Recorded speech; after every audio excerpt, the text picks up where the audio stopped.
Hello everybody, welcome to Podcast of Peculiar Ventures. This week we're going to be discussing the topic of health values and how they're used inside of games. I, Shane, am here with my co-host Ali. Hello. And our guest this week, Erin. Me, Erin. You, Erin. Yep. And Erin. Yes. He, she, we, Erin. Erin is known for their channel, which is Positive Beatdown. Yep. Well, there hasn't been an uploader in a second, and it's mainly because life is just happening. But there will be uploads and new content. That just means you have time to binge all the old content because it's good. There you go. Watch the video. So, when talking about health values, the first thing that comes up in my mind is a big old red bar. Yeah, I see it right above your head. Oh, shit. Yeah. Oh, no, it's going down. So we're all dying every day. You don't have to be melodramatic. fair enough. So, what are some games that have like very unique health systems that you've come across? Do you mean unique like mechanically or unique like visually? Because I've seen games that like show your health in different ways. Yeah, I think maybe not necessarily unique is like an interesting thing, unless you want to start breaking down the different types of health systems, whether it's the health bar, the heart system, where it's like you get hit. Well, sometimes and that determines how many hearts you lose. Sometimes the health system is conveyed based on the visuals. So, for an instance of like, you can have a heart system, but it's really not going to be that many. Like, it's how many hits you can take, and that's not going to be that different from say like Spyro, where Spyro you can take so many hits, but the way they convey how much health you have is the color of the dragonfly. Yeah. So, like, you have a different visual way of essentially showing, like, a hit-based, where you don't have, like, values of damage, you just have this many hits. There's a lot of games that have, like, this many hits without caring necessarily for, like, the amount of damage. Even, like, Mario is like that. Yeah.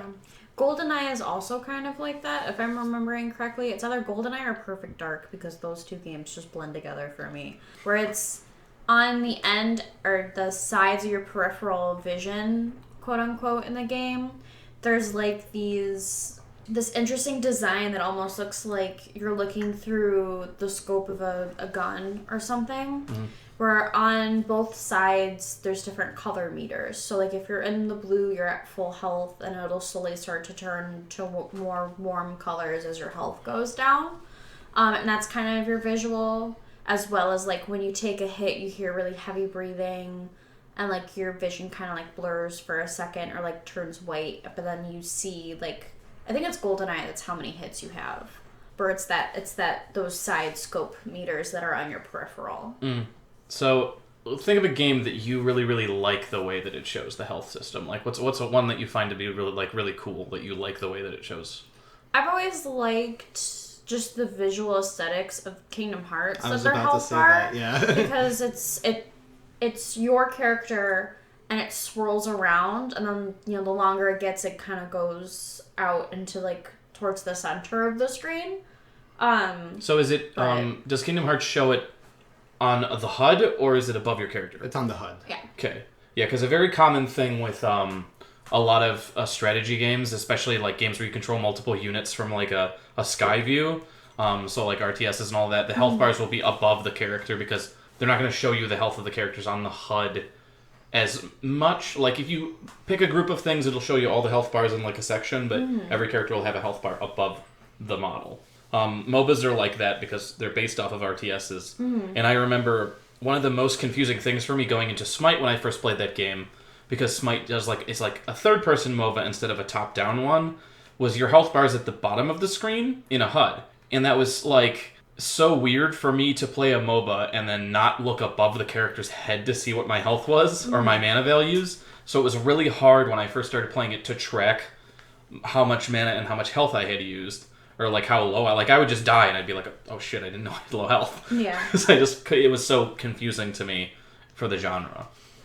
Yeah, Kingdom Hearts, going back to what Erin said with that, I like it because it's also pretty smart how it's designed, because it starts in the same place for everyone. It starts swirling from the left of your character's head, and then it swirls down, and it gives you once you're in the end game and you see how long your meter is, you really get a sense of like, wow, when I started the game, I only had this much health, but now my health reaches across to like here on the screen. And that's really cool. It tracks experience and like leveling up and stuff like that, but also like you can tell that they put a lot of thought into how they wanted the health bar to look, because your magic bar is right above that, and then in later games you have like different like charging systems that are also around. Like I forget the name of the one from 3. A drive.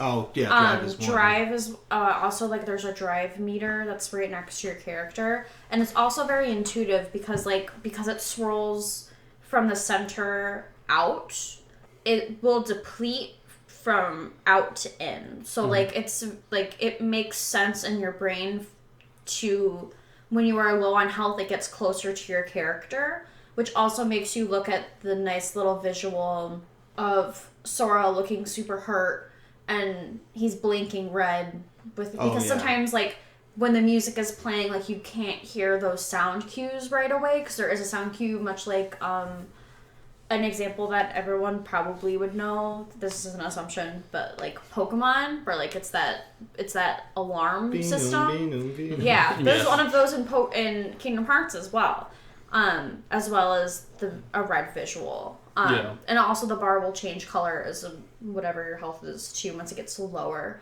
Okay, but it makes sense because like after it's gone out so far and you get hit, it'll go into your character and make you pay attention to the status of your character based on their portrait. So does it move from green to red? Yeah. Okay, yeah. I noticed that's a very common like color motif they use is like green is healthy, red is low. And there are some games that just have a red health bar. And there are some games that just have a green one and it doesn't change. So do you like that transition? Do you like the color transition kind of showing the direness of it? I think personally I don't have a preference because it's more so all about the aesthetic of your game. So like for a Kingdom Hearts it makes sense. It's a really colorful game. Whereas like a Dark Souls or like a Skyrim only has a red bar. And it makes sense with the aesthetic of the game because it's very muted colors. It's trying to be, quote unquote realistic in its own way, and plus like very battle heavy. So red makes a lot of sense. Yeah, I like visual indicators of being low on health. I think that's cool. Stuff like if a structure is low on health, you'll select pieces will break off and it'll seem like in RTSs it'll be on fire, or pieces will be broken off, or like in Dota the characters will limp and their walk animation will change because of the fact that they're wounded. And then I also like to see it because there's, I guess like an example is if you're playing a Dark Souls game, there's not really any like visual indicator that you're low on health. Like your character doesn't move different. Being low on health doesn't change anything. You just have a low health bar, and then like if you get hit, you're dead. Yeah. And that's fine, but I do like the addition of seeing things that kind of try to show and indicate, whether it be like a sound that you hear or a visual that you can see, or just changing the color of the health bar. I think that's very cool, and I like to see that. Even like because Zelda has that too, where there's a sound cue. I believe it's a sound cue in Zelda, right? I think it depends on like the game. Yeah, there is like something when you get hit, like there's an indication like when you get hit. Do you keep flashing red if you're at low health? Yes. Yeah. So it might just be visual, it might not be sound. And so like it is interesting to go from the health bar to another system. So like obviously Zelda has the heart pieces, where that's another thing where you said you feel that, or no, Ali said you feel the progression. Where you feel like your health bar is getting bigger, you can visually see it, and they make sure you can. With the heart pieces, you can see your health getting bigger there. It always feels like such an accomplishment when you finally get the second row of hearts. Yeah. And then even some games arrange them in such a way that you can get 3 lines of hearts, and that's that good shit. Yeah, and when it comes down to it, it's really not necessarily that different than a health bar, because it's dividing, instead of having like a direct hit points from like maybe 100 or something like that, and like everything deals a number value. Instead, they deal a number value in the number of the points inside of the heart system. Fractions. Yeah, it's the worst kind of heart fractions. Yeah, it's a decision that mostly just kind of changes the psychology of the player, really, because some people might think like, what if your heart points were displayed as numbers, and it would be like, I have 500 health, I can take a lot of hits, but if you divide that by say like 20 or something to get like a heart system, that's essentially all it is. It's just numbers, but they're just divided by a number. You'll play a lot differently if you think you have like 20 or 50 or 20 or like 40 health compared to if you had 500, even if from a game logic perspective you do have 500. Well, and I think it's also very important because in something like a MOBA, there's often damage values are shifting so constantly throughout the game because you have damage mitigation mechanics, you have like scaling damage amounts, and so it's important that the health bar kind of like the number is pretty arbitrary. Like you can look at the number and know, like if you know a lot about the game, how tanky that means you are, then the number will kind of decide that for you. But percentage damage exists, and to make percentage damage very clear to you, the health bar is always the same size. And so instead of making the health bar get larger, because that would make it like very confusing for percentage damage values. Yeah. They have like a tick system where every 1,000 there's like a little tick to show you how much health you have if you look at the health bar without seeing a number. So you see ticks to show you like each section of 1,000 health. So that's a way to convey it without having to look at a specific direct number. And then it doesn't confuse you when you understand how much you're going to lose percentage-wise. Yeah. So I think that's very interesting. I think also, too, if you give stuff like a number value, it can kind of, like, you as a player either frustrate you more or make you really cocky. Because, like, if you're dealing, like, thousands of health, like, damage to something, one, like, you automatically know that you're overpowered when you walk into a situation. Or you think that you're overpowered and you walk into a situation and it's like a boss or something and you're like, I have been dealing with everything like in one hit as far as this goes, or like it's been a couple hits, and then you get into a situation where it's like, oh, 1,000 damage plus doesn't do that much to this enemy. Fuck. Well, yeah, and that's where numbers kind of become arbitrary in certain areas, because like even you can just look to card games. You have something like Magic where the numbers are basically within the value of like between 1 and 10, and then like regularly obviously it goes above, but then you look at Yu-Gi-Oh where it goes from like 0 to like I don't know, like 10,000. They're scaled by the thousands. Yeah, it's by the thousands, and so like really it's not like the thousands amounts means more damage. It's just like a different way to number everything. So it's not very, the numbers are arbitrary in that, and you have to look at the the values themselves compared to everything else. Because even in games like if you're going between Dota and League of Legends armor values are significantly higher. That doesn't mean your character has more armor than a character in Dota would have. It just means that the number there is just larger on average, and so like more armor in that game, you're going to be in like 30, 40, 50. In Dota, you're just kind of like, some characters start with 1 or 2 armor, and that's a decent amount of armor. It's not like a terrible amount. There's a couple characters who start with no armor. Yeah, there's a similar system in Monster Hunter, especially noticeable in the new one, where you look at the values of different weapons. Like if you compare a greatsword to a dual blade will be around Dual wield. It'll be around like Speaking of Kingdom Hearts. Yeah. It'll be around like 100 to 200 is like a good dual blade number, like on average. But a greatsword, you'll see its number in the thousands or like the 1600s. Does that mean a greatsword's always better than a dual blade? No, because the game kind of blows up the value that you see as a player to kind of give you an indication of like all weapons have the same relative strength. It's just a matter of how often they deal their damage. Dual blades attacks really fast, so it needs a lower number to be balanced because it hits so often, and the greatsword doesn't hit very often, so it needs a high number. So they do bloat the values. There is just a variable in the game called a bloat value that's different for each weapon, that if you want to calculate the actual amount of damage you do, you need to take that into account, because every weapon, although they appear on the menu to have like a sort of objective ranking compared to each other, it's not that concrete, which is kind of similar. It's all about like the numbers, just how they kind of psychologically affect a player in the game. Yeah. Well, I was gonna say like on the end of psychological effect. One thing that's often used to like convey to you this is a boss, this is a big time enemy, is when you get there and suddenly on the bottom of the screen it's like you see a name and a giant health bar, and you're like, okay, it's boss time. And then even sometimes you get different color health bars, which like represent like, oh, this is multiple health bars. It changes color when it gets there. What up, Kingdom Hearts? Yeah. I mean, there's that too, but also like, I don't know, I guess it depends on the game, because sometimes there is the lack of health bar as well when you go into a boss battle.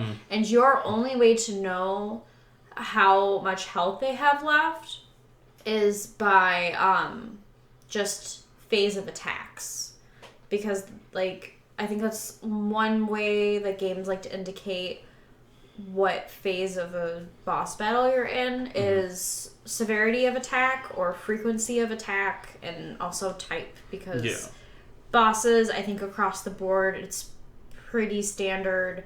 Once you're low on health is when they're bringing out the really like hard hitting moves. So, like, for an example of, like, Bloodborne, Father Gascoigne, he, once he gets to a certain health threshold, he will, transform into a beast, and then he'll, like, be a much more threatening enemy. And, like, you go through the phases, and that still shows a health bar, but the phases are more so shown through, like, the transformation, and as you get to certain thresholds on the health bar, it'll change. There are, for example, Gears of War recently made the shift where for all of the Gears of War series, they've never had health bars. You just shot it, and then maybe if you kill it before, you knew about how much you had to damage it before it would die, but there was no direct indicator most of the time. They didn't really. A lot of them didn't really have stages. It was just kind of shooting it till it died. But in Gears of War 5, they added the ability to have health bars on top of units. So when you see a boss, you can see how close it is to dying, and you get the health values that you can actually see. And it's interesting to me that they felt like they really wanted that visual indicator and they needed that change.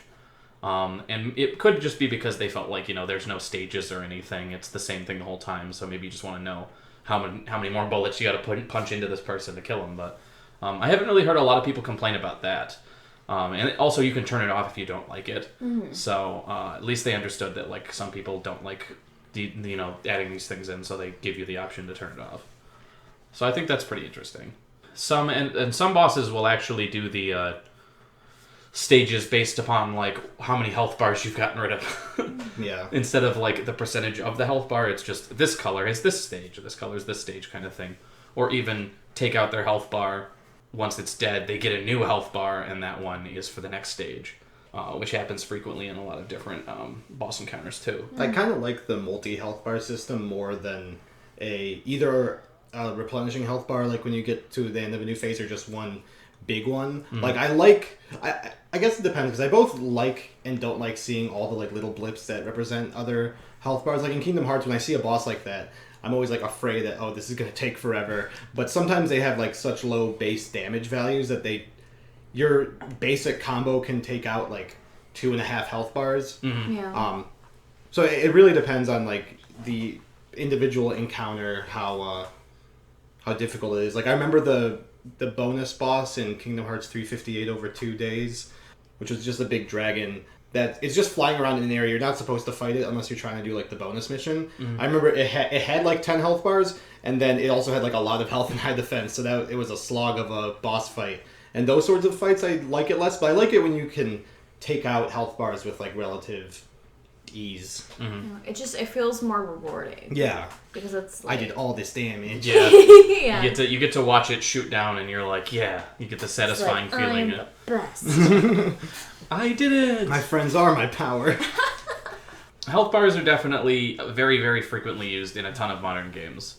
But there's other ways that damage is shown oftentimes. I talked about the deterioration, but also like a lot of shooters like to try to use your screen gets more red, or like see blood running or something on the screen, and that's to identify how much damage you've taken. I know that was a really big part of Metro Exodus when I was playing through it. Was I didn't really have a good gauge on how much damage I could take. because like Metro Exodus, you don't really heal over time. I think it might have like thresholds, and you can only heal back to a certain threshold. You don't heal all the way back over time without having to use medical supplies. So that was kind of interesting, and like how red the screen gets from that. And they also kind of used that inside of Outer Worlds, where you have to like take the rebreathers to heal yourself. I think that those can be kind of cool because it adds like an effect of like being dire. You know, like everything's going to shit visually. So you're like, oh fuck, you know, like Gears of War for a long time has always had the omen on the screen where it gets more and more red, and like there's less and less you can see on your screen because of how damaged you are. Mm-hmm. I'm trying to think of games that aren't shooters that use that.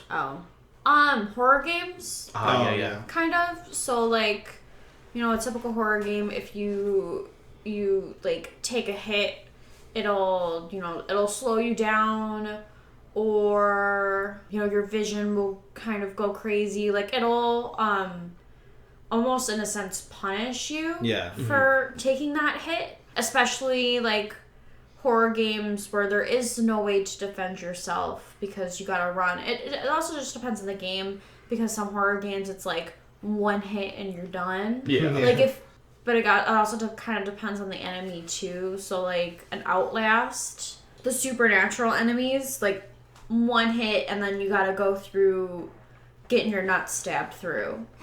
And then or like something torn off or whatever. So there's kind of like that, but also like you can take other different types of damage that'll kind of like heal after. It'll kind of like, it's a health system that regenerates after a while, because there's like some ways to heal yourself in different types of games, but sometimes it just regenerates on its own. Yeah, I like the silliness of like a game where, you know, oh, I got hit, like I'm limping and I'm injured, and then like, oh, as long as you don't get hit again for 20 seconds, you can just get back on your lead, you're fine. Yeah. Like there's no visual just like in real life. Yeah, there's no visual indicator of like, you know, actually doing a process to heal yourself. It just happens over time. I mean, I would argue that it's the shock that you are in. If we're going for realism, adrenaline is a hell of a drug that can that's true. Pull you through anything. And you'll just feel like shit once it's over. Yeah, that is true, but like, you know, there's already that suspension of disbelief with something like, you know, you're playing a game and it's like, oh, it's me, you know, I'm playing Sea of Thieves, I fell off a cliff and like broke my leg. Well, I'll just eat this fruit. It's okay, I'm good. I don't have scurvy.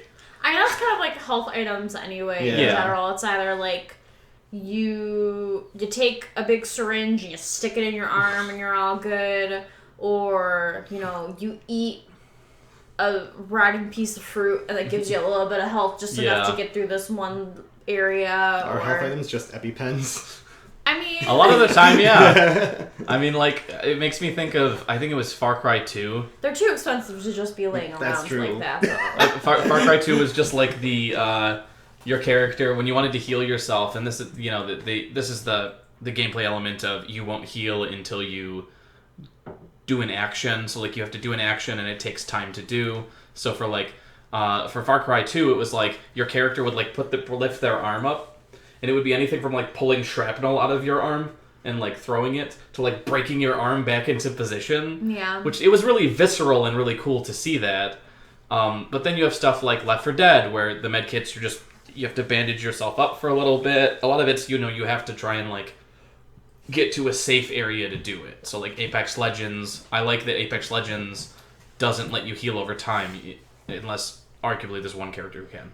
But unless you know, like use a shield generator to regenerate your shields, because that's also a big thing. Is most games, when they have a shield system, you regenerate shields. That's the part of your health that does come back. Yeah. Just by default. With Apex, you actually have to like use shield cells to regenerate shields, and then I'd say it depends on your game, because Borderlands also is a game that has shields, but depending on your skill tree and depending on your traits, and also depending on the shield that you choose, your health will also regenerate.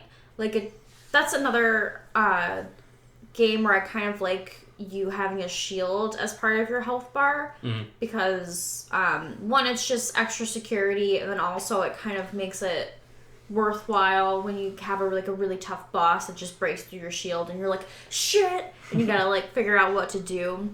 but also it plays into that visual that we were talking about earlier, where it's like, this is a visual indication that my health is depleting and I have to do something now. So like Borderlands, for example, like depending on the shield that you choose, it will break and it will be this big like visual thing. There's a sound effect, there's like visual breakage, and then your character really at the end of the day doesn't take that many hits before they would go down. So really you're relying on your shield in Borderlands for a long time. Yeah, Halo it does that like really heavily. Halo's one of those ones where in the first Halo game you did have a health bar. After that they removed the whole health bar thing. Your health would technically regenerate with your shields, but after your shields were down in Halo, a single headshot from pretty much any gun would automatically kill you. So that was like the severity of, this is your defensive barrier, and once it's down, you will die if you're touched. If somebody meleeed you, it would just immediately kill you. And it had like the like your shields are down. It's blinking red, and like you get that shield break noise. You get that beeping sound to be like warning, warning, warning. So there's just so much going on to be like, you're gonna die. Yeah. You have to be really careful. Is there anything you wanted to bring up? Well, I was gonna bring up different health types. So like Overwatch is a big one for this, where Overwatch has standard health, armor, and then shields. There are different like offensive abilities that deal with these in different ways. So like shields shields specifically, the whole trait with them is that they recharge. Like Overwatch, nothing else recharges, shields recharge. But then you have armor, which blocks a specific type of damage, and so it reduces a specific type of damage, while health just takes the full value regardless. So that's interesting to me, because Mass Effect also used that, where certain guns were better against certain health value types, like armor or shielding. They had barriers in Mass Effect, and it was like, oh, this gun's really good at disrupting barriers, but if you shoot somebody with heavy armor, it sucks. It's like a rock, paper, scissors sort of system. Yeah, it's trying to like... And all of the health bars were different in color to try and identify that to you. Like, armor was yellow, barriers were purple, shields are blue, and health is red. Shields are almost universally blue, right? Like, I'm trying to think of an example of like a not blue, like, shield health bar. So, in Apex Legends, depending upon which value of shields you have, it shows based on color. So, like, the first tier is white. It's white, blue, purple, and then technically there's a gold, but the gold doesn't increase your shields. The gold just shows the value of the item you picked up. So your shields are purple if you have purple shielding, which is just better because it's just 3 bars, and then 2 bars for blue, 1 bar for white kind of thing. Or is it 2 bars? It might be 2, 3, 4. But either way, yeah. So it's using color to determine how much shields you have in that situation. That's the only one I can think of that alters the color of shields.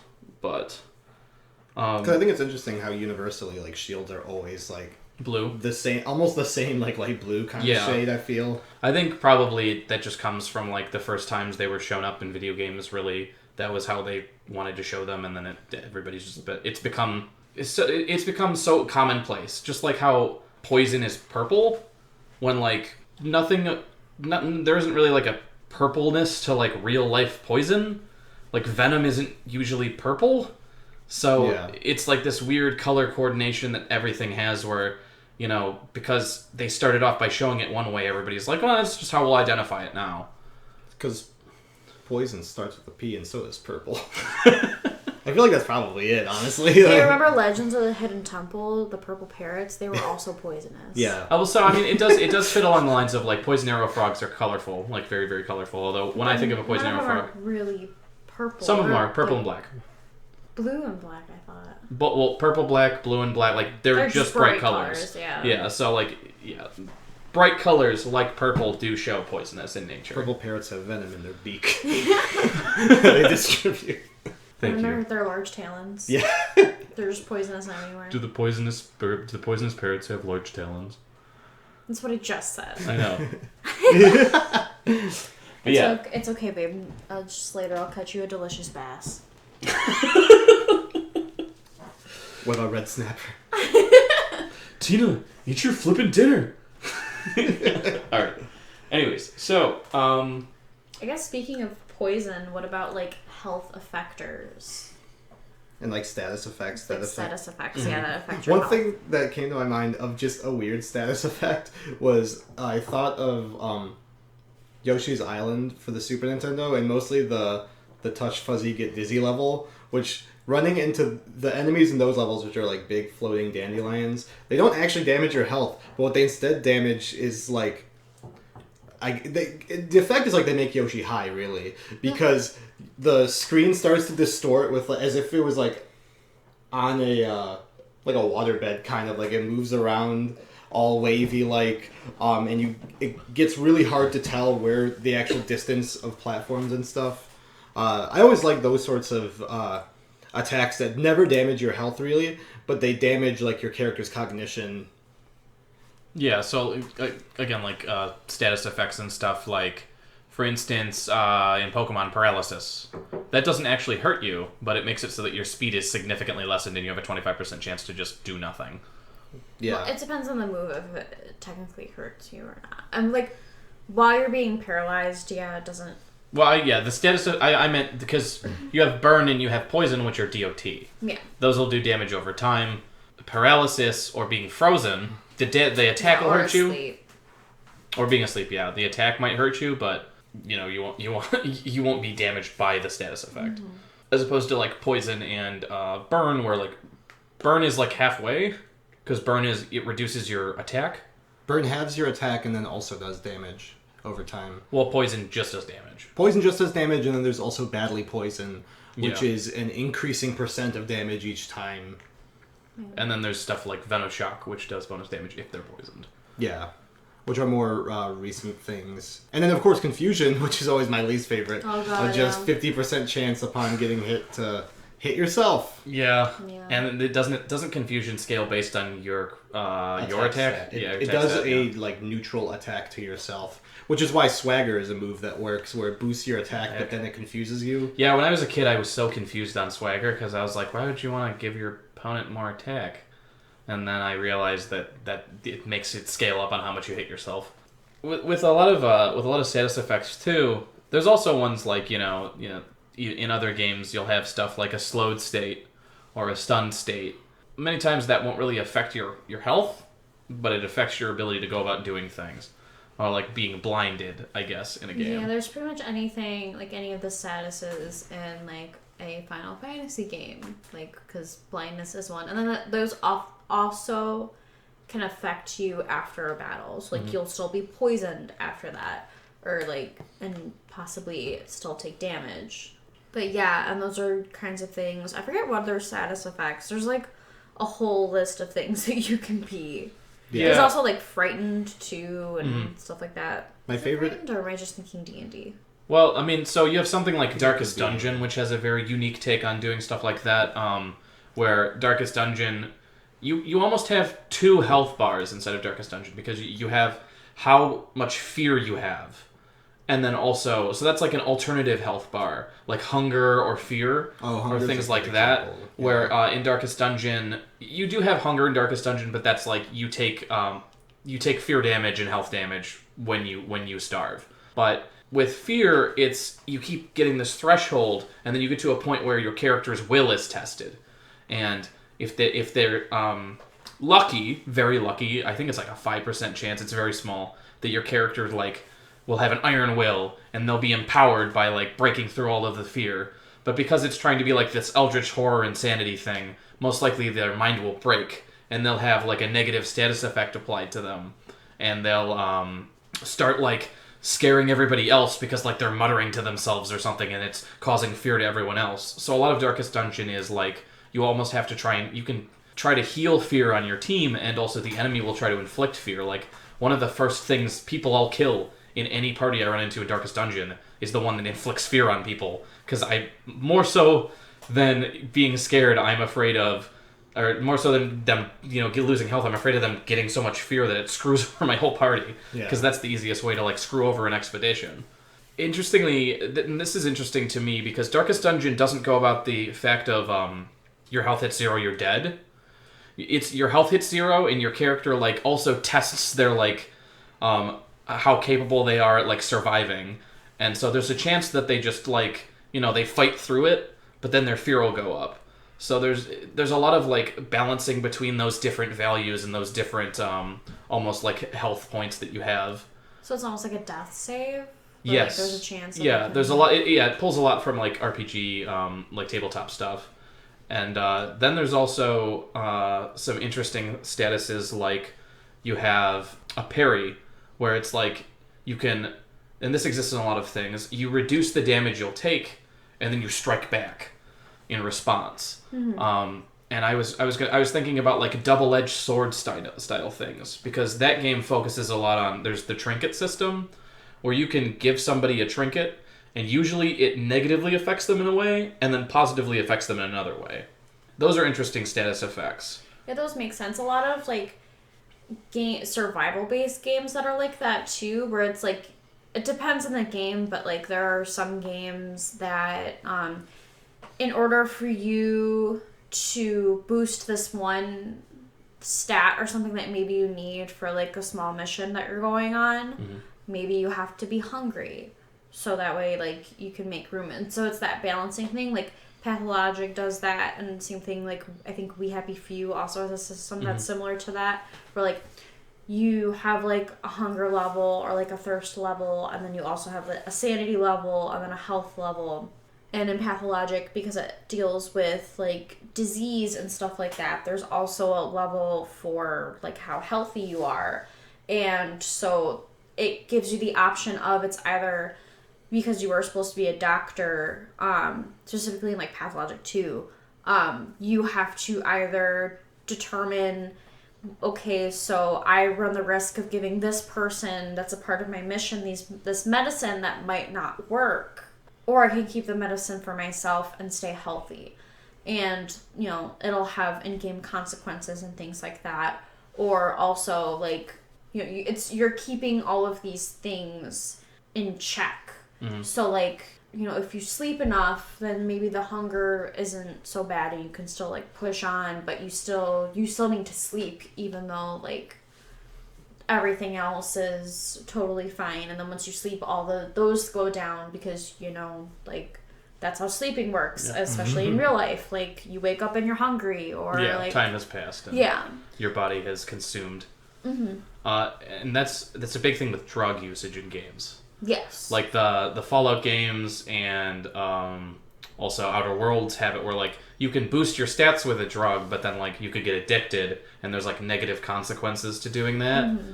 And even like in Pokemon, a move like Belly Drum, where you like have your HP but increase your stats massively, to where like you pay in HP, but you get this huge bonus out of it. I was gonna say, could we get just a clean audio clip of a Belly Drum real quick? Wait, no, you gotta get up to the microphone for some good belly ASMR. You ready? Okay, there we go. I'm satisfied. Alright. Yeah, I'm sure all the people who listen to the podcast for ASMR will appreciate that. They will deeply appreciate it. You should put ASMR in the tags. Oh, Jesus. Yeah. And then there's also stuff like, so sustain is a thing. That's a big thing. So we talked about, like, healing where you heal over time, or you take time to get to a safe place and you heal. Well, sustain is a big thing, especially in, like, maybe like RPGs and MOBAs and certain games where a percentage of your damage heals you. And that's a big thing. Is there's characters that show up where it's like Huskar in Dota, where he requires to consume a percentage of his health to use an ability. So like he hurts himself to like do damage, but then oftentimes people will build sustain on the character so that he can mitigate the damage he's dealing to himself. Yeah. And his ultimate is like he leaps at somebody and he like halves both of your HPs. So the whole idea is that he's like the berserker, the like obsessed with sacrifice, with blood sacrifice and stuff. So he's willing to like cause pain on himself to cause pain to others. Those kind of like classes and stuff, enemies or I guess traits are interesting. The thing I'm most familiar with though, unfortunately, is Dungeons and Dragons with Matthew Mercer's Blood Hunter class. The Blood Hunter class, yeah. I don't actually know very much about the Blood Hunter. What does it do that's kind of similar in that way? It's like blood magic, essentially, where like you cause yourself damage to be able to use, like you have some like inherent magic traits, but like your hard hitting moves, you have to cause damage to yourself. Yeah. And then like it's pretty metal. So like the pain for power kind of thing. Because also that's a common thing with, so like you have the classic almost like lycanthrope or vampire dynamic that is, vampires are, you gain this power but you have the inability to be in sunlight. Yeah. Or if you go in really far back, which isn't really, I guess, present anymore, you can't go in water. Yeah. Or like you also have the werewolf where... You're just like Guiji. Yeah. Guiji the first Guiji. vampire? Vampire the Masquerade, but it's just Guiji and you can't go in the sewers at all. Oh, no. Someone make that mod. Oh, it's so dangerous. Every time Luigi makes Guiji, his sanity breaks a little more. He loses a little more of himself. And Vampire the Masquerade is another example that we can kind of bring in too, because that's another game where you do have a sanity meter as well as a health meter. Yeah. And to replenish your health, you have to drink. But if you drink from innocent humans, then it's humanity. Sorry, not sanity. It's your humanity goes down, which makes you more likely to become a Nosferatu. And then once you're Nosferatu, there's a lot of things that will affect you more than they would if you were just, a vampire in the beginning of the game. Unless you choose to be a Nosferatu right off the bat. Yeah, so you're talking about stuff... Yeah, right? You're talking about stuff like when you have almost, like, meters to show, like, are you evil, are you good, and that kind of thing, where it's almost Kind resources... of. Well, it affects how the world interacts with you. Yes. So stuff like your appearance will change based on it, and people will react to you differently. I literally, I remember in Skyrim, I became a werewolf, and nobody would shut up about every time I walk by. They're like, it smells like wet dog. And just, constant references to the fact that I'm a werewolf. Yeah, it was raining. And it's just, it got to the point of obnoxiousness with that. You just pull, a little Pomeranian out of your armor and be like, he got all wet. He got all wet. Yeah, it's, so there's stuff like that, and I was actually gonna ask, about... damage block. So, something along the lines of... so, for instance, to put it to Pokemon, with the new Gigantamax and Dynamax raids, they will have, damage markers. Yeah. Where it takes that number of hits. And, if you do enough damage, you can break over into multiple hits. But, somebody who knows something like Pin Missile can break multiple hits because it's multiple instances of damage, where instances matter. Yeah. And that's an interesting way to handle HP to me. Because, for instance, there's the Dota character Templar Assassin. She has a damage shield that blocks instances of damage. So the best way to show an example of it is you have a character who has one big nuke. Well, they hit her shield and it breaks one tick of the shield, no matter how much the damage is. But then you have a character who does damage over time, like Venomancer, who just poisons people. And her shield will break in 2 seconds because of the DOT ticks that hit her. Yeah. So she's more effective in certain scenarios, and that kind of goes with the armor and the barriers to this is a form of mitigating damage that's more effective against certain things than other things. And they have visual indicators where her shield just kind of shows up on her. Although there isn't really you can't I think you can click on her and hover over to see how many more charges she has left on it, but that's really inefficient to do, and most people won't do that. Yeah. Kind of going off that, it made me think of in a fighting game chip damage, where you have the option to block the majority of the damage, but most games you'll still at least get some damage through. And if it's an attack that hits multiple times, you might get a significant amount of chip damage. That doesn't necessarily trivialize your block, but there are still repercussions. Unless usually in games you only mitigate most of all the damage or close to all of it if it's a perfect block or some kind of block that requires meter, some kind of power block sort of mechanic. Also that made me think of the really interesting BlazBlue character, whose gimmick was that most of the damage they did was based on chip rather than straight up damage. They would build stacks on you as they hit you with certain moves, and when you had more of those stacks and you blocked one of their moves, the chip damage would be what was magnified and not the... or it would probably also block or do more of their normal damage too, but their gimmick was really based around chip damage, which I thought was interesting. The instance of like you want to catch people in loops and they're more effective than other characters are at dealing chip damage, but that doesn't necessarily mean like if you don't block it'll be less damage than the chip. It's more so they're just more effective doing chip damage, because Johnny Cage has been like that in Mortal Kombat before, where he's had versions that do like a lot of chip on block. And I know Mortal Kombat has, like, they have the perfect block system where you could just take no damage inside of 11. Is that just a time-based thing, or is it a thing that costs meter? It is frame perfect. Okay. If you frame perfect block. So like a Street Fighter 3 parry type of thing. And then and also sometimes it also makes things unsafe. So like if something is safe on block... For you or the attacker? So if something might be safe on block, if it's perfect blocked, it's not safe on block anymore. Oh, okay. There are instances like that. And they also experimented with, because some games, I believe it's Street Fighter 4? No, Street Fighter 5, you can't kill on chip, I believe. Yeah, I believe that was... Well, Mortal Kombat kind of did this thing of like, okay, you have the stamina meter, and if you will consume those to stop yourself from dying on chip, and then once that's gone, you will die on chip. Is it exclusively for die on chip, or is stamina meter used for other things? Exclusively for dying. I mean, you can use the stamina meter. That's how you use enhanced abilities. Oh, okay. That's their meter system. But you can also use it to prevent death when you're low on health with the chip.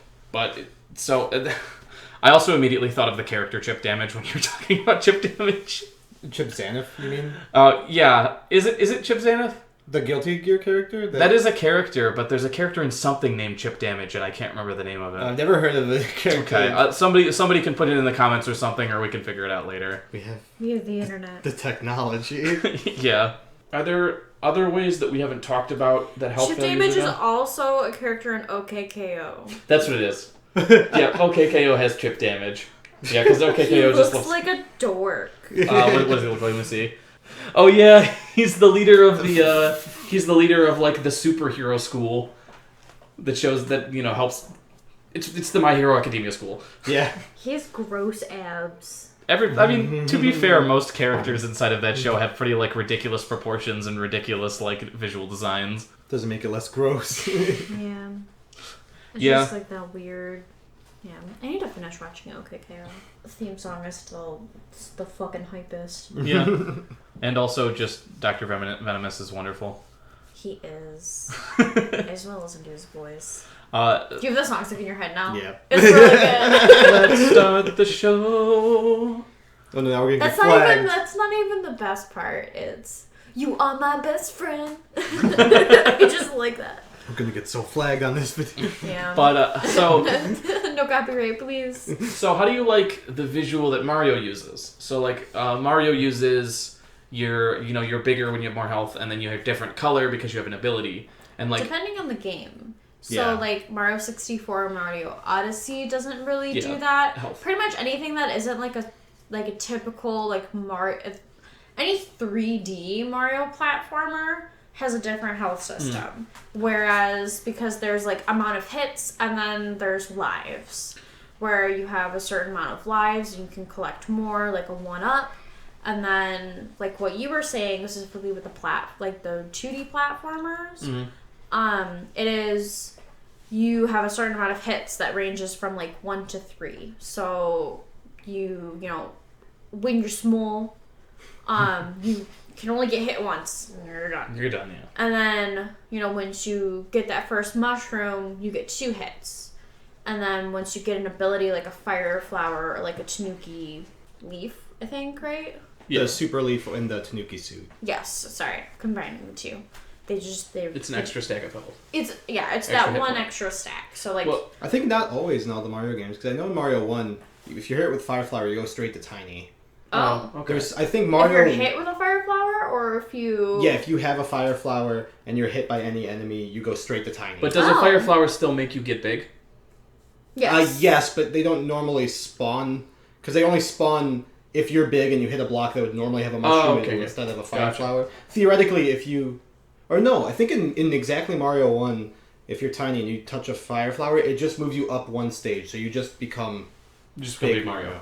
So, because I was going to ask, how do you feel about your health being directly related to your capabilities of doing things. So, like, for instance, in a Kirby game, some of the Kirby games, not all of them, if you get hit while you have a power, you'll lose the power. And then, you know, you can probably suck the star back up to gain the power again. But you can just shoot it out again, which I think is funny. Yeah. I've done it. You're like, I hate this one. Yeah. And so, like, and Mario has that too, where when you have a fire flower, if you get hit, you just lose the ability. Yeah. Do you like that? Do you like the health system almost being built around, like, punishing you for getting hit in more ways than just lowering your health? It depends on a lot of things. Yeah. Like, in general, I think the system... Like, I think the Mario 1 system is too harsh. If you have a fire flower, you go straight to small. Mm. Like, you can only ever have 2 hits, which makes it very difficult. And sometimes the strategy change is so harsh that I don't think it's necessarily rewarding to try to, like, get back to, like trying to get big again. Because sometimes you just can't. Late in the game, there's a lot less power-ups, and you usually lose a power-up late in the game, and it takes a lot to get back to Fire Mario. And it might be too difficult, honestly. Whereas, if you never got hit in the first place, you just maintain the Fire Flower forever. It's harsh, and I don't necessarily think it's a good thing, because in later Mario games, like Mario games have trended to be a lot easier lately, which is a good thing. And some of the challenges that are just make it through this entire level without getting hit are not necessarily the best, depending on, like, the level and how difficult they try to make it by throwing, like... If it's a level that throws a lot of stuff at you, it could just be artificially difficult. Which I mostly remember from, like, challenges where it's like to get a coin in, like, a New Super Mario Bros. You need to carry a fire flower all the way through the level. Or sometimes those levels don't have fire flowers, so you need to bring one in from another level. That's mostly where it's, like, egregious, because then every failed attempt is lost time, or you need to go back, find some place that has a fire flower. Mm-hmm. I remember the worst ones were in the original New Super Mario Bros. On the DS, because that one had the Mega Mario, which was, like, super invincible. You destroyed, like, the level terrain going through it. And it had the Mini Mario, which was just like normal Mario, where you only had 1 hit point with it. But you could run on water, and you can go in special tiny pipes that were only from Mini Mario. Mm-hmm. And a lot of secrets in the game required you to be Mini Mario through pretty precarious levels. And Mini Mario also didn't damage enemies normally, because you were so small that your stomps wouldn't actually beat an enemy. You just bounce off of them? You would bounce off them. You would need to ground pound them if you wanted to do 1 stomp. And I didn't necessarily like a lot of those. Like, Mini Mario is probably, like, the worst part of that game. Whereas Mega Mario is, like, really fun, because you just break all the pipes in the level. You just become an unstoppable juggernaut. You break the flagpole at the end of the level, and you just kind of waltz into the castle. Yeah, and that was making me think of, actually, of, like, games where you have a resource, but you can't die. So, like Mario Kart. In new Mario Kart games, they have coins, and you mentioned, collecting coins. Well, your speed is improved by coins, and so the negative thing about getting hit is, obviously, other than just being stalled out for a second, you also lose the coins that you had, and so you have to pick up new coins. And I remember when I was a kid and I was playing Sonic, I always thought it was so annoying that you lose all of your coins when you get hit. Sonic has the weirdest health system, where it either does nothing in most games, because you can just keep 1 ring forever. There's no difference between you having 100 rings and 1 ring, so long as you can keep getting that 1 ring. Yeah. And it only really matters. Like, Sonic is kind of the same thing as, like, the Mario example I brought up, where you need to carry 1 thing through the whole level. Yeah. Like, 1 hit in Sonic is so punishing if you're trying to go for the secret stages in that thing, because you usually need to carry 50 rings to the end of the level, or 50 rings to a checkpoint, depending on the game. Yeah. It makes getting hit really punishing, and not... Because if you're just playing through the game normally, like, you shouldn't care if you get hit, like, once, you just press onwards. Yeah. But if you're trying to do this special thing, it just kind of makes it really frustrating. Yeah, I agree with that. I never liked the losing all of your rings thing, and, like, having, like, 50 rings is the exact same as having 1. It always felt really weird to me. Like, it didn't really reward you in any way other than, like, having a higher score to collect tons and tons of rings and, like, consistently hit all of them. I've been looking at, because someone's been going through every single Sonic game, like, in chronological order, and it's weird to see some games that actually tried to change this mechanic, like Knuckles Chaotix, which is a very weird game on the Sega 32X, had a power-up you picked up that normally, when you get hit, you lose your rings everywhere, but if you got hit when you had this power-up, all your rings would fall as 1 ring. So if you pick up that 1 ring, you get all your rings back. So it was, like, less punishing for, wanting to get the good score, but it didn't really necessarily change your actual health value. Yeah, which was good, but it's of course a power-up that you need to like actively go and find. Yeah. I feel like, I forget what Sonic games had it where, it was one of the Game Gear Sonic games, like the 8-bit ones, where that one was another one where you needed to get lots of rings to get a bonus stage. Getting hit would reduce your rings by 20 each time rather than you losing all of them. Oh, okay. Which was interesting. They never really repeated that because to this day Sonic is still like... Lose everything. Lose all your rings or something like that. Yeah, I think it's just something that they've kind of accepted as like a core part of the game, aside of where Mario has like moved on to having like health values ever since they went into the 3D era. Yeah, so that is interesting to me for sure. And so I also think it's interesting when stuff supplies you with like limited healing supplies.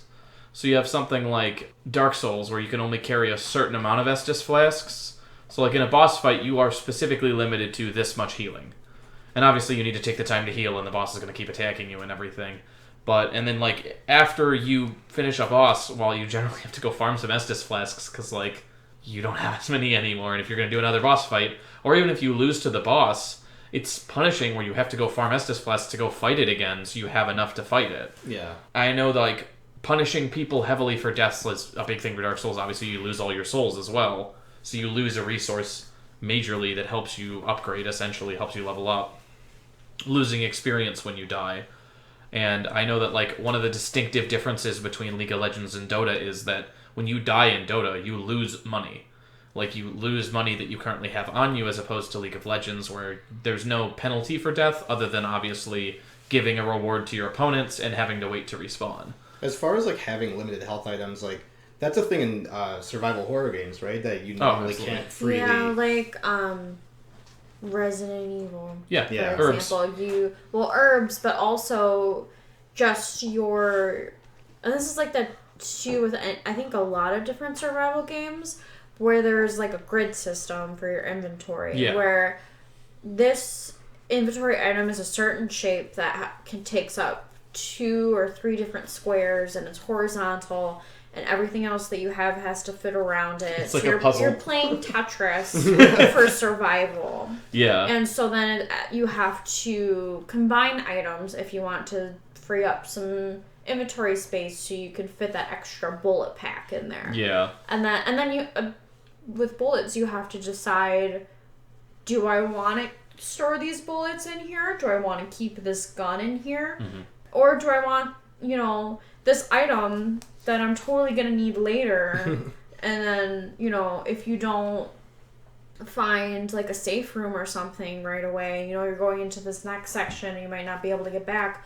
You gotta bring everything with you, which means you gotta figure out how it's all gonna fit into your fucking backpack. Yeah, your inventory management is a huge part of the survival aspect of the game. Mm-hmm. I have distinctive memories of... Everybody jokes about this from Resident Evil 5. I barely played that game by myself. I almost always played it in co-op because that's just the way I wanted to play it.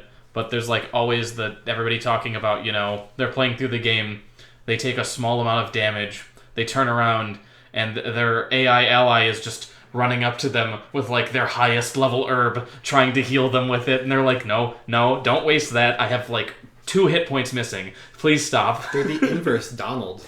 The inverse Donald. That's why, yeah. So you give Donald the cure spells. Do not give Donald the items. that is what we want. He will still never heal you, except for when you're at full health. Yeah, which is why you never keep Donald on your team. Something I was curious about with you guys, because I mostly think of it in like an RPG context of where you pick up the really good healing items, but they're usually so good that you can't buy them in a precious supply. And I like never use them because I know they're so precious that like I need to like hold on to it. Like, what if there's something later? Sure. Yeah. I'm like that with items you can buy. I just get items and I'm just like, well, I shouldn't use it now. I should like I do that with potions in Pokemon. Yeah. You're talking about like max revives. But max revives in Pokemon, you can only pick those up. You can't buy them. But like, and I'm like that with rare candies too. I'm going through the Pokemon game. I'm like, well, I should save this rare candy for like later. I'm not like that. Rare candies I'm with that less often. Immediately, I'm like, who's my lowest Pokemon? Who do I want to beef up? Here's a Kit Kat. Yeah, I mean, with the newest game, with the Dynamax battles giving you like XP candy.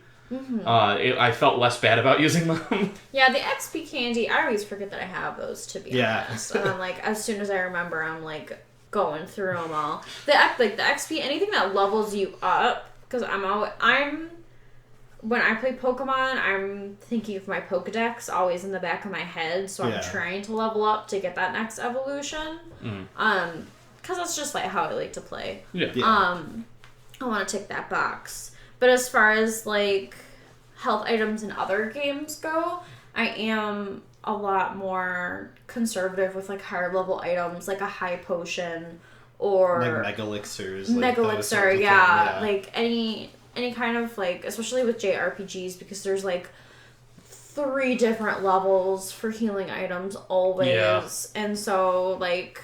I will, though, like, when it starts to get later in the game and, like, those second level... healing items are becoming more readily available to buy, I will, like, sell off the smaller ones so I can buy the larger ones. Yeah. Because at the end of the day, it's always the money that I'm worried about because I want those good items. I'm always afraid to use a lot of the items I get in RPGs that I pick up and stuff, and, like, I don't want to waste it, and I need to save it for the perfect time, and then I never use it because the quote-unquote perfect time never comes. Because it's probably already passed. I just didn't do it because I'm like, I might need it later. Yeah. So I always forget about status effect items. Oh. Because, like, I rarely use them. Because, like, there are, like...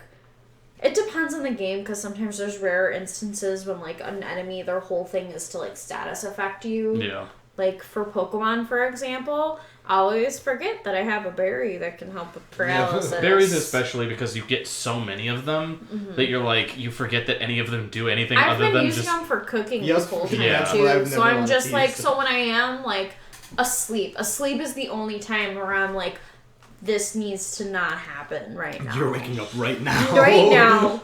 Wake up. Backhand. Wake up. Grab a brush, put on a little makeup. Why'd you leave the keys up on the table? You wanted to. Here you go. No, we're gonna get copyright because it's been almost 30 seconds. But, so that's interesting to me. And so you're thinking of OKKO again? Because now I have Chop Suey. Another thing that's interesting to me is stuff where it's like, if it takes damage, it dies, and you have a bunch of to work. and you no, but. Well, no, like any single hit of damage will kill it. Oh, but, are you talking about enemies or you? Well, it depends on what you're talking about. But like you have saves, and if you succeed at the saves, you're fine. But if you take any damage, so like this is a big thing with tabletop stuff. Like inside of Warhammer, a lot of the especially the smaller units that come in large quantities, it'll be like if this has it's a 1 wound model. Which means, like, if any damage gets through it all, that model dies. Oh, yeah. And that's always interesting to me, to have this, like, there isn't really, like, an HP value to this. It's just any damage kills it. It's kind of like the Mario system. Yeah, in a way. But, like, Mario doesn't really have a way to negate damage, per se. But that's because, again, tabletop is all about dice rolling and everything. So Mario gets hit, you roll a dice. And there's, like, other models that have... You could probably make Jumpman Mario in Dungeons and Dragons. Yeah. Oh, yeah. He would be a fighter, I would say. But it has to have a high enough intelligence so he can use Firebolt. Yes, and exclusively Firebolt, and maybe fly. Yes. Or maybe would he be a fighter or a bard? Because a bard definitely learns magic way faster than a fighter. Let me sing your song. Yeah. Does Mario play an instrument? No. I don't know. I can only think of the Mario Party mini games where they're playing, where everyone's in a band. He plays spaghetti. Just a lot of spaghetti, and you play like a violin. Except it cuts the spaghetti. Spaghetti. I hate this. What's wrong? You don't like me referencing YouTube poops? No. I want to try to make Mario as a D&D character. Your next campaign. Go for it. That would be really fun. I did see somebody, this is way off topic, and we were just talking about it. Somebody made a princess class for Dungeons and Dragons that works similar to a bard, but there's like different characteristics, and like it seems really fun. Nice. Like when you say a princess, I imagine somebody just being like, fair traveler, can you assist me? And that kind of thing. But I think it's like a subclass that you can do where it's like, you know, your like morale booster kind of. Yeah. And like part of like there's a subclass for like, you know, like a fallen kingdom princess kind of. Ooh. You know, your family was once in power, but now you aren't anymore. And like I have to look through it again, but that just it requires more people to invite me to play Dungeons and Dragons. Yes. It was just not enough people. I have 2 unused characters. I need to use them. Well, I mean, Michael's been talking about trying to get together a group of people for alternate systems. So, like, and I know James really wants to do like a cyberpunk setting. So he really wants to do specifically Shadowrun. Mm-hmm. But Michael would be willing to do Monster of the Week. I had a couple people that were interested in a Monster of the Week, and I have somewhat of a campaign idea figured out, but I need the characters so I can kind of finalize details. So, moving back to health and stuff. We were all talking about games that have health systems. Yeah, I mean, those health systems are very different. I mean, like D&D has HP. Yeah. And then like Monster of the Week, for example, well, it's just specific like damage. Like you are, you know, injured or wounded, and then you're in a critical state, and then you're unstable. Yeah, like I was talking about with Darkest Dungeon. Yeah. And then, but D&D also has like armor saves, where it's like you know something hits you, but it doesn't actually. Yeah, and you like either dodge out of the way or armor was strong enough. And that's interesting to me because you know D&D uses a system of you have your armor, and it's just like an attack pretty much always hits, quote unquote. It's just whether or not the armor doesn't allow anything to happen. It depends on story-wise, because like if you're a rogue, you're going to have less armor, so it makes more sense story-wise for your character to step out of the way. Yeah. Or like if you're a fighter, you're nimble, and if you're a wizard, you use, you know, your magical shield. Cast to the side or something. Yeah, so, but it's interesting because for me, you know, playing Warhammer. And then if you're a cleric, you use the power of Jesus to protect you. Not any other deity, but No. Jesus. Yeah, because with Warhammer, it's you have. I thought for a second you were saying, "Hey, Zeus," and then you're talking about a different. I was like, "What does Zeus have to do with this?" You have a 2 hit, and then a 2 wound, and then an armor save, and then you determine if the damage goes through. So there's like several phases of it, determining whether or not like this many, you know, they throw out this many attacks, how many hit, how many actually like land a wound, and then how often does the armor actually prevent that wound from occurring. Mm-hmm. So that's interesting to me. It's like a larger process as opposed to like D&D's really just armor save. Did you beat it? Did you meet it? No? Okay. And that's about it. So like multiple steps of stuff, and like there's always in shooters, it's a big thing to have weak spots, and then you have critical hits in other games like RPGs and stuff like that. How do you like percentage chances to just do more damage, like the critical idea? It's always exciting because it's like you didn't expect that, and then you know. I would argue, especially if you're a very attack heavy character or attack heavy player, like that is the ideal. You give your character items to increase their critical hit ratio. Mm-hmm. And stuff like that. Like, you want that to happen because you want to be that heavy hitter. I feel like it's the RPG's way of, like, applying the idea of hitting critical points. Like, so, you know, in a shooter, you shoot somebody in the head, and that's a critical hit. Like, because you're shooting them in the head. That's the idea. Nothing will ever feel better, though, than when your Pokemon is, like, they needed a critical hit and they want to be petted. Yeah. Like, are you happy now, Mom? There's also those pets. There's also the "I love you so much, I refuse to die." Yeah. It's like, so you. I love it when you have a little bit of HP left on it. It was like it toughed it out, so you wouldn't be sad. And I was like, I'm not sad. I'm so proud. The best part about that is that I think that applies also because my favorite part of that is that if you're doing a Nuzlocke run, it actually incentivizes you to really make your Pokemon like you, because there's a chance that if the Pokemon would die, they're like, nope, and you're like, yes, I don't lose the Pokemon. Yeah. My favorite part of that system is it also means they sometimes like shrug off a status just for free. Really? I've never had them do that. Yeah. They can like just break free of paralysis. It sounds like you need to spend more time with your Pokemon. Yeah. I need to My listen to more. Alcremie has shrugged off paralysis every single time it's been paralyzed. So to be fair, it was a lot easier for me in Sun and Moon because that's when you could like after a battle you could go to heal ailments, you could feed the Pokemon the Pokebeans, and you could pet them. Sun and Moon also did that too. Like no, that's literally that's what I'm talking about. Yeah, the system I'm talking about, they're so if your affection's high enough, they just break out of it. Yeah, that was the first game that maybe I just never noticed that it happened. Yeah, but yeah, it was a lot easier for me in Sun and Moon because in Sword and Shield, the camp is like a little bit more tedious to do it with. Like you can't just pet your Pokemon, you like talk to them. Well, you talk to them, you can play with them. You can play with them, yeah. Feed them. Feed them, yeah. Well, feeding them is the easiest way to make them. And I do that frequently. The little Poketoy is a little. I understand what you're talking about with tedious as far as it goes, because it's like, okay, come play with shaking this. You can't just do the I give jingle, you pet. Jingle. I want to pet my Pokemon. Yeah, I don't know why they removed that. I want to squish their cheeks. Some of them. Squishing Snom's cheeks would be the best thing in the whole wide world. I do like that you can like kneel down. Yes, it's so good. And then like everybody has videos of the water starter just like real slow moving over to you, like just slow approaching. That's what they do. Like if a Pokemon loves you, they'll run over to you, and if like they aren't sure, like they'll take their time. Yeah. And it's really sweet. Like a cat. Like a cat. Like a kid. Like a kitty kid. Like a kid.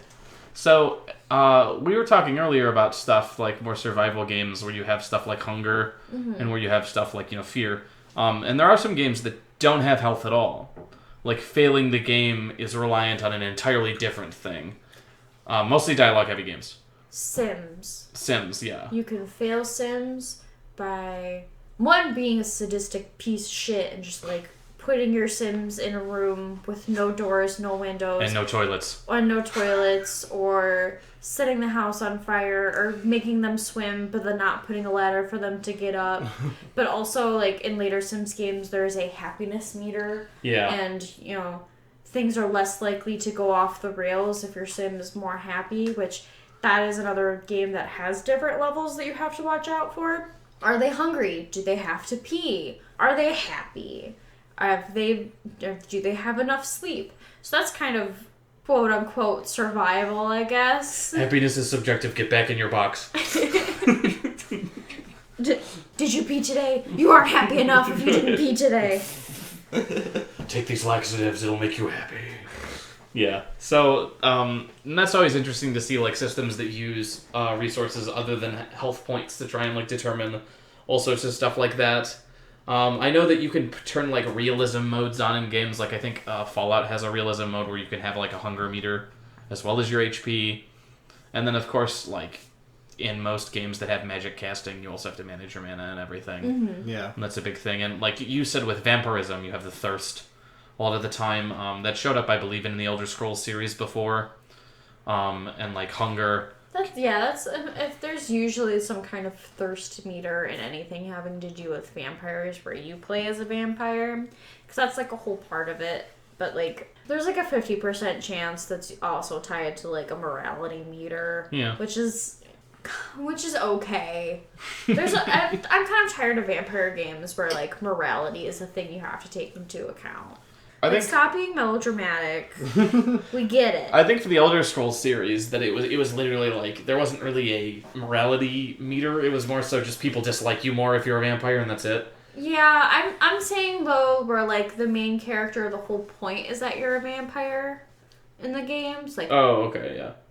Vampire or Vampire the Masquerade. Like, Vampire. Yeah, like those are all morality based. Yeah, it's that thing where it's just like, do you drink bad people or drink good people? Because that determines if you bad people or good people. Yeah. Morality is really cool, but I like when morality focuses more on like significant choices and less on like tiny little things where it's just like, do this to increase your morality, do this to lower your morality. Because then it tends to just be like, you kind of have to do a tedious task repeatedly to try and get the outcome you want based on your morality. Yeah. But I guess back to games that have a health system but don't have like a health indicator at all. What were some examples that either of you were thinking? So, I like to play the Total War series. Specifically, I like to play the Total War series that's like more fantastical. I don't play a ton of the historical ones. Mm-hmm. But something that's interesting is like you have like an overall general health for your armies, which is, sectioned off into the different units having different health values. But you have stuff that you have to deal with like attrition, which will lower the health of units. But then you have stuff like you make a choice at the end of the battle where you can take prisoners, or you can bribe people and stuff like that. Or like say you're playing as a faction that's like Beastmen. You could eat people and it heals you. But there's other things you can like take people prisoner and that gives you other bonuses. So that's always interesting to kind of like see that point of like, okay, a lot of these games will have, you have to go multiple turns to fully heal. So you have to take time to fully heal, or you can engage while not fully healed, and it's going to be more difficult to fight through stuff. Mm-hmm. Or like you're in foreign territory, so you're by default losing troops and losing health. And that's an interesting thing because in Total War, you have a health bar for a unit, which is multiple people, multiple bodies. So the health bar represents how many are in the unit. So each is certain amounts of health represents certain amounts of dudes, or certain amounts of monsters, or certain amount of anything. I like the idea of an army just being a bunch of dudes. What could be better than this? Just a bunch of guys being dudes, and that's your whole army. Bunch of dudes. Sup, chief. Just imagine a bunch of just popped collars with shades. Sup, chief. A bunch of football players smacking each other in the ass. That's all armies are. That's the kind of army to be. That's their charge animation. They're just smacking the dude in front of them's ass, going, "Good hustle, good hustle." So you keep morale up. Morale is that's an important thing. That's what I was going to bring up. Is morale is an important thing that's along with HP. Morale, ass slapping, really important. Yeah, really important for that morale. And things will run away. Like, even inside of the tabletop of Warhammer, things will literally, like, run away and you'll lose models based upon if the morale gets low. Like, if a leader dies, it'll shit on the morale of the troops. Or, like, if they're going into a fight and realizing that a lot more of them are dying than the enemy are dying, they're like, oh, shit. And certain different units have different morale levels where, like, they're more likely to run away. So that's pretty interesting. And I like to see stuff like that implemented, and I think that's pretty cool. Yeah, more on the topic of what Erin brought up of like not actually seeing a health bar to get the state of an enemy. Yeah. I bring it up a lot, but Monster Hunter does that for the monsters you fight, not for you, because you always have a health bar that you see. But I always find it really interesting to try to, especially with the pre-Iceborne games, because Iceborne, it still doesn't give you a health bar, but now damage numbers do show up when you hit them, so if you had the math in your head of like how much health a monster has, you can kind of mentally do the calculations. But before, it was all just kind of like a feeling thing of you feel like, okay, I feel like I've done a lot of damage. Then you look at the monster when it's not angry, and you see that, okay, it's limping now, or in some of the bigger monsters it changed like phase, and it's now doing different attacks or have a different gimmick, and that's how you kind of like gauge the progress of the fight. And usually all monster hunts will end the same way, where once the monster's at its last like 15 or 10% of their HP, they start limping and they actively run away from the battle until they get to their nest, and then once they get to their nest they try to sleep to heal. Yeah, to heal. And then of course when the monster's asleep in Monster Hunter, the next attack you do to them gets double damage, so it gives you a huge chance to try to get the last chunk of damage in to kill it in its nest. Yeah, it's always an interesting mechanic when something like runs away from you, because like not everything wants to fight you to the death. Not everybody wants to fight until they die. Some people are like, "Yo, get me out of here," and they'll run away. And that's pretty cool to me to see that implemented into stuff where like the fear idea, the idea of like it makes things more organic and more like realistic in the fact that not everything is just literally like a mindless kill machine. Some things literally are like fight or flight. this is not time for fight anymore, time for flight, and they'll run away. A lot of monsters too, like usually the big ones that they're kind of referenced in lore is like there's only exactly one of these monsters. The implication is always when you beat them in the hunt that they all flee. There's a big raid monster in the world called the Cult of Taroth, and that one you noticeably never beat it. The end condition of that hunt is you just break her horns because that's what the good materials are made out of. And after that she just runs away so that the next time there's still another Cult of Taroth. There's exactly one Cult of Taroth in the world, and it just keeps on regrowing. You can make it go extinct. Yeah. I think that it's about time for us to wrap everything up. I'm low on health. I need healing. You look pretty wrapped, though. I need healing. Yeah, I got my blankie. I need healing. Is it giving you the health back? Battle mercy forever. Yes. Medic! I'll stop doing references to games. Thank you. Alright, so... Nerd. Alright, so thanks both of you for coming out today and, doing this recording. So, thank you for coming, Ollie. Thank you. Thank you. You're welcome. I don't know what I'm saying. Thank you. Alright, and thank you, Erin. You're welcome. And I hope everybody who's listening enjoyed the podcast and has a wonderful, wonderful week. Stay healthy. If you're feeling sick, eat a raw garlic clove or eat some zinc. Zinc is good for when you're starting to feel sick. If you eat raw garlic, you become Wario Man. So, that's a solid solution to your problems. He is the most healthy. They're also plus 15 health points. They're also plus 15 health points. Garlic, garlic, garlic. Location. Put more garlic in your food at Thanksgiving. Garlic. If you don't cook with at least 2 cloves of garlic in every meal that requires garlic, you are not cooking. Get that garlic in there. This message brought to you by European Gang.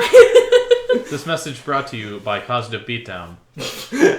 I will beat you up because you aren't taking care of yourself and I care about you. Alright, check out the channel and then follow Peculiar Adventures on all sorts of stuff. And have a wonderful night.